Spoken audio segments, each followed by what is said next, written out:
why is heel hooking an advantageous skill to be able to master or at least become proficient with? I mean, I honestly think it's like as close as you can get to having a third hand.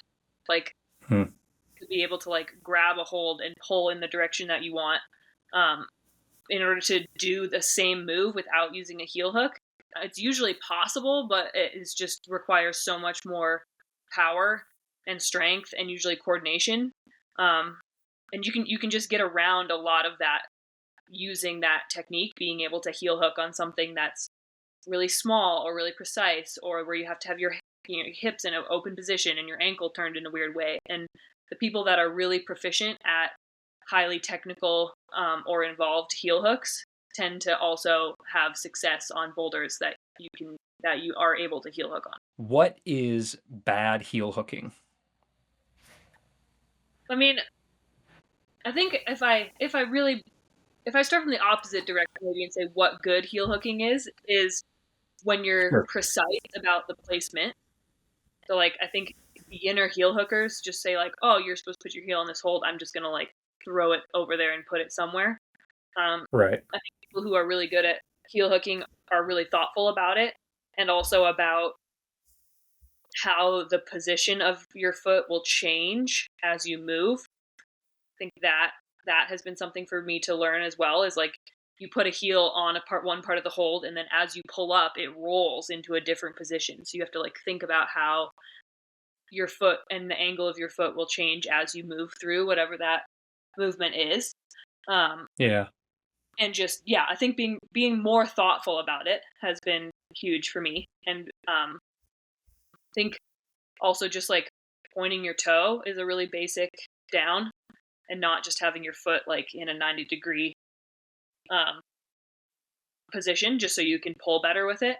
And uh, yeah, I mean, I really think thoughtfulness with heel hooking was a big shift for me. Was it's not like I'm not just like putting my heel over there on a hold.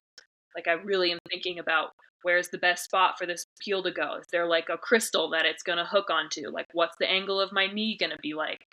Um, and really think it all through. And for a while, I also realized I wasn't really pulling very hard with, which I know sounds like obvious. Like if you put your heel on something, you should be pulling with it. But being able to try hard doing that, I think, is also something that's really learned.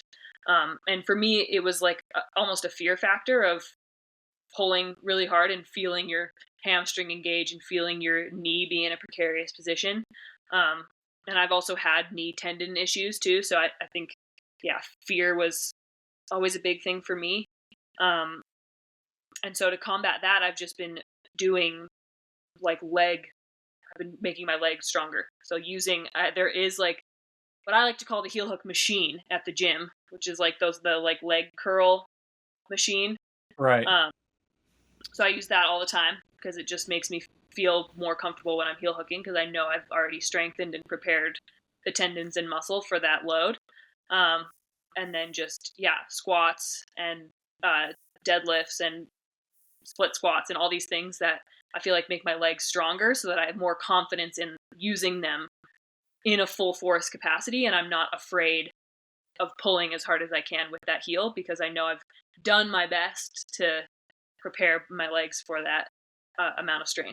And so I want to get back to the placement because you mentioned, how the heel will likely roll as you're moving through kind of that sequence or the move, and also you're pointing your toes. And so, if you could maybe explain a little bit more of what that looks like from the moment you place the heel to the moment maybe you remove the heel and you're moving on to a different part of the boulder, and how one might be able to train that if they're not out on their project, a couple times a week. Yeah.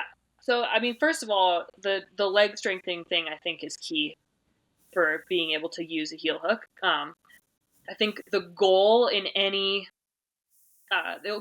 sort of movement in climbing is to have both strength and mobility through that. Well, that is what mobility is being able to move through the biggest range of motion possible and have strength in all those positions. Um, and I think that's like the golden standard for any type of movement is to be mobile and have strength and power in that full range. Um, And that is what's really incredible when you think about, when I think about like the best, most wildest heel hookers I've ever seen. Like Margot comes to mind. Um, Yeah, like Margot straight Hayes. above her head when she was Right. And like yeah, it's one thing to be able to put your heel above your head, but to also like put it above your head and then be able to pull through that motion, basically in the splits. Um, Adam Ondra also is an insane example of that. Like his ability to like hand foot match and then mantle on top of that heel is both a testament of his mobility, but also the strength he has in his legs, like through that motion. Um, so when I think that's really basic in a lot of ways, is training your strength through your full range of motion and also just trying to get more flexible and mobile, especially in your hips. Um, because the wider your hips are when you have a heel hook on, the closer you are to the wall and the more you can um, play with almost the angles of your knee and your hip and your ankle um, to create the best leverage possible. And just, I mean, not all scenarios are created equal, but the more flexible you are and the more mobile and strong you are in all those positions, definitely the more options you have when you start trying to put a heel hook on. Um, I love and then, this. I love this because we're talking about heel hooks, but we're really talking about mobility. We're talking about strength. We're talking about opening up hips. I mean, there's just so much because of the positioning that you're in is going to make or break the move, I'm assuming, and also at least how much effort will need to go into the move. So we're and talking about heel especially, hooks, but we're talking about everything yeah, else that goes into yeah, climbing as well. But when you are first trying to assess, hey, where is this placement? If it's up a few moves, is there a way that you're able to just kind of practice that with the help of a spotter or a ladder or something like that? Or are you kind of necessarily needing to climb into that each time to really understand the feel and the body position? for sure. Yeah, I think the power spot is for sure underutilized in climbing at the moment. Um, but yeah, I think most of the hard boulders that I've done, I've been pushed through first. Um, like not only somebody pushing you into the move, but then also through the movement to try to learn how to do the move with a little bit of weight taken off. It's like similar to if you can't do a pull up, you start doing them with bands to be able to take some weight off. Um, it's similar in climbing. They do it also in other sports, gymnastics. They do it all the time where they take weight off, or the spotter takes weight off to be able to learn to do a backflip. Um, it's a pretty standard method of learning learned movements in any sport. And yeah, I think we as climbers underutilize that. I don't know if we just like don't want our friends to be touching us or something, but I think it's super. I think people need to get more comfortable pushing each other into the boulder and then also through the movements. Hey, I hope you enjoyed this chat here with Allison Vest on advanced bouldering techniques and tactics. If you want to get more, all right, if you're serious about getting stronger as a boulderer in the gym or out on the blocks, then you got to check out the pro clinic that I did with her on the podcast. It's an hour and a half covering heel hooks, toe hooks, mantles, dynamic movement, how to warm up, what to do if you don't have a climbing partner. All of it is there, plus all of the other pro clinics that I've done with Ravioli Biceps, Jordan Cannon, Drew Mack, Alex Johnson, and so many more.